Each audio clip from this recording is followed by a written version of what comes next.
back from SFA, and this is a review of the G36c.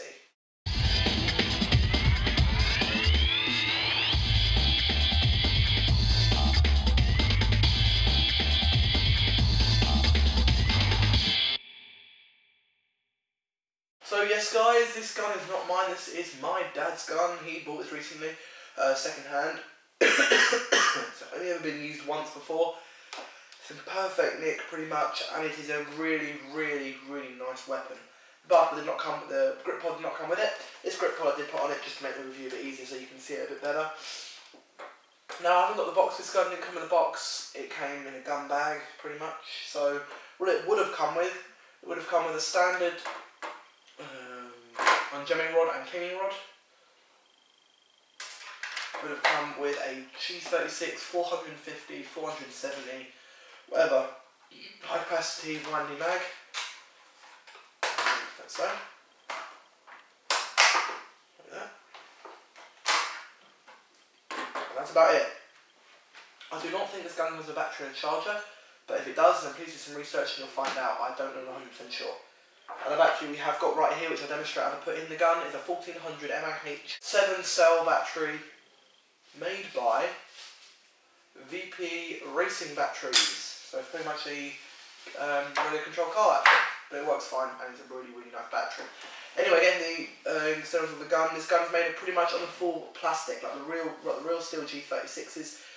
This is based pretty much of the same quality. Well, not the same quality. Obviously, the quality of the real steel G36 is going to be a lot higher. But they've tried. JG have tried to make the externals the same looking and the same feel as the real gun. It's all. I don't think it's polymer plastic, but it looks like ABS.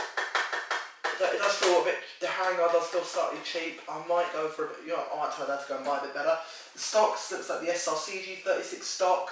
Looks fine. Feels slightly cheap, but feels fine. Here, a few creaks on the mag well. There's nothing really bad. This gun's only £120 of Airsoft World, I think I found, which were the original guy got it. But other than that, there's no wobble in the stock at all. There's not much wobble in the handguard, and there's no wobble in the mag, other than a few creaks. There's no wobble anywhere in this gun. It's going solid.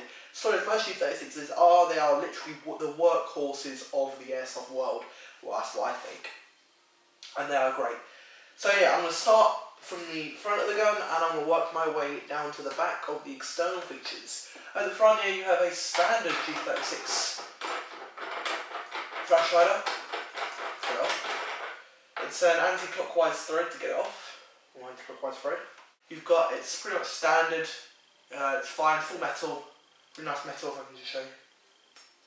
Can you hear that? Yeah, full metal. Really nice. The grub screw has been taken out.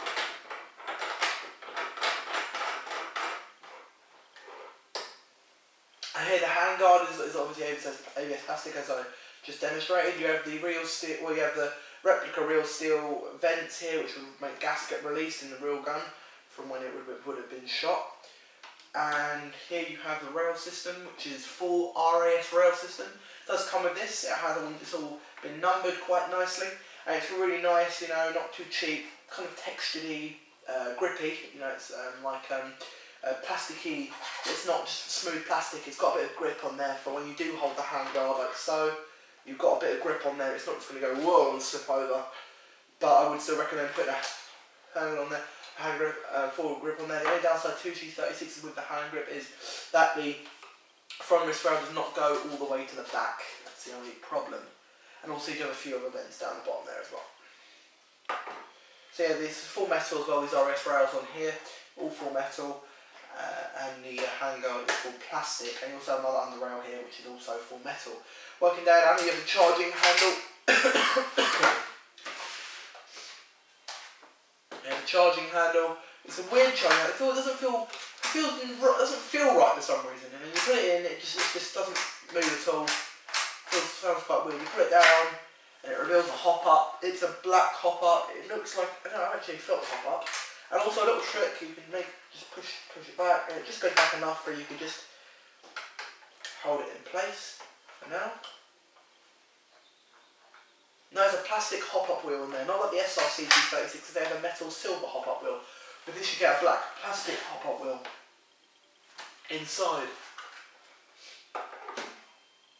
Working your way along, you have all plastic lower and top receiver, top and lower receiver, all plastic, all ABS plastic. Nice plastic, not too shabby, but then not too brilliant. You know, it's 120, 130 quid. You ain't paying for the best quality. And people are like, oh, it's plastic with no metal. There is some metal. On the top here, you have a front metal and rear sight. The fire sector is metal, the trigger is also metal, and the trigger guard is plastic. So you have 3 pins, one in the stock, one in the handguard, and one in the magwell. Magwell one's a pain, you have a little groove, you have to put it in right, it's a real pain, but other than that it's fine. Obviously, as you're only paying a small fee for this gun, you do have a few grooves on the stock and on the handguard of where the plastic's been moulded together, but that's obviously not too bad. And obviously the top of RS rail is actually plastic on top here. The 2 front and the rear sight are metal. The fire sector is really crisp. It's weird on this, it might just be this G36, but and also these are fully ambidextrous as well, both sides. 1, 2. You pull it down, and when you do that, it still doesn't shoot. Then when you put it down again, it's like half, just literally on the same, then it shoots. So pretty much you have to go click, click, semi, and fully. It's quite weird, but that might be on Mars, but that's just it. You have a nice motor in here. It's all steel, everything in here, in the handguard, all inside are all steel. I've seen the gearbox, it's full steel, all metal in there. And just to prove that this is metal, the pistons are all metal. The what is it called? Oh, the teeth inside of here, which grip on to everything, they are all plastic. So these did break because the person who sold this to me, he shot it a few times, double check it all worked, and a little screw came out and ripped the teeth off inside, and it didn't destroy the metal pistons and stuff. It didn't do too much damage, it's all full metal, but it did do damage to the teeth. And we have to get a new one of them new teeth in there, metal teeth in there. But other than that, that was down to really a loose screw. It wasn't actually the gun's fault.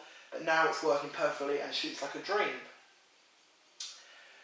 So yeah, the G36 mags, the real G36 fires a 5.56 by 45mm round, and they've got a few trademarks on the side here which does say Cal 5.56mm by 45. ID. There's a few things on these little 2 little grooves here, so you can connect 2 mags together. So you can have one in and then one next to it, so you don't have any mag pouches if you have 2 or 3 mags. Also, it does put the ammo in here, close it up, wind the wheel, and then this little button on the top just flicks the ammo. Just here, flicks the ammo. You press that and the ammo will fly out. So yeah, it's a nice, decent mag. Wouldn't go too far with it. You know, it's a mag. JG on exactly there's a Chinese make, and also don't be put off by the Chinese make. JG are probably the best Chinese make that you could possibly get. Obviously, I would still advise more good Taiwanese, more safer, but JG, don't be afraid to buy from them. They're decent for most of their guns. So this G36 has not been chronoed yet, but I think it's around 320 to 330, 340 FPS, 0.2 gram BB, but that is not 100% sure. Check that out on the internet. I don't know, but it should be shooting around the AEG limit. We put a new spring in this, so should be about 340-ish, 330, so I should definitely be firing within the limits. We will be doing a shooting test of this gun later on. Also, we will be doing a shooting test of the Scar, my gas GBB Scar, soon as well. Still on my message to all the subscribers. Doing a shooting test of the gas Scar, this G36, Matt's Masada, Matt's Cyma MP5, my baby High Kappa, Matt and loads of others, etc. Matt, also the reviews of the ANK Masada and the Cyma MP5 will also be coming up very soon to our channel, so please stick around for them. So yes, if there's any questions about this gun, if you would like to ask them to us, then please don't hesitate to leave a comment down below. We will answer you, and hopefully answer you, depends on how many we get. But yeah, we'll hopefully answer you. If you don't get an answer, then you just message us on via the channel or on our inbox. Also, this gun does take battle axe mag adapters for M4 mags. So there's a little, if you take this out, you can put the M4 mag battle axe mag adapter in, and it'll fit perfectly. You can fit M4 mags into the G36. It's personal preference. You can few pictures around, and you'll see if you like it. I personally do like it. It's alright, but keep this on for now. For my dad. Yeah, so this pretty much is a wrap-up review, and if you do ask why we've got this and we are under 18, it's because this gun got bought second-hand, and if you're second-hand, you do not need a UK ARA license, a UCARA license to buy a second-hand gun. Do not need to be required. I only buy first-hand from the shop that are UCARA licensed to sell black guns. You have to buy it from there with a UCARA license, but when you buy it second-hand, you can just buy them black. So yeah, don't. That's just all those questions that will be answered, and that is for most of our guns that are not two-tone, pretty much all of them. We buy them second-hand, okay? We're not going to name the people that sell them to us, but we do buy them second-hand from people to get them in different colours.